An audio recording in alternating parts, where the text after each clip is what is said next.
গত কয়েকদিন আগে আমি চলে গিয়েছিলাম আমাদের মিটুবার দোকানে, আর ওইখানে গিয়ে দেখতে পারি তারা মুড়ির পাটি দেওয়ার প্রস্তুতি নিয়ে রেখেছে। তো আমি একটু পেঁয়াজ কাটাকুটি করে নিলাম, কারণ আমি লিবিয়া দেশে অনেক পেঁয়াজ কাটাকুটি করেছি। দিয়ে পেঁয়াজ কাটাকুটি প্রায় শেষের দিকে আসার পরে আমাদের মিটু ভাই চেয়ার থেকে উঠেই উনি শুরু করলেন মুড়ি মিক্সিংয়ের কাজ।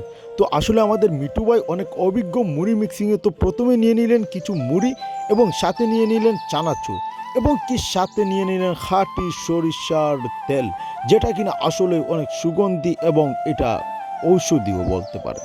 তো এদিকে মনে করেন যে মুড়ির তো অলরেডি গ্রান চলে আসতেছিল, এদিকে দিলেন চানা পেঁয়াজু যা ছিল সব কিছু, পেঁয়াজ মরিচ শশা সহ যা যাবতীয় আছে সব কিছু দিয়ে দিলেন মিটু ভাই। দিয়ে মনে করেন যে আস্তে আস্তে এমন একটা নাড়া শুরু করলেন যা ভাই বলার বাইরে।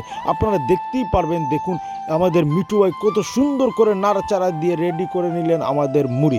তো মুড়িটা আসলে অনেক টেস্টি ছিল, যা আসলে দেখার মতো। তো আমরা এই মুড়িটা খাওয়ার পরে আসলে মিটু ভাইকে একটা ধন্যবাদ না দিয়ে থাকতে পারলাম না, এবং অসংখ্য ধন্যবাদ। আর কার রিজিক কখন কোন সময় কোথায় থাকে এটা কেউ বলতে পারে না। তাই আল্লাহ তাআলার কাছে শুকরিয়া আদায় করে ভিডিও এইখানে শেষ করছি। আসসালামু আলাইকুম।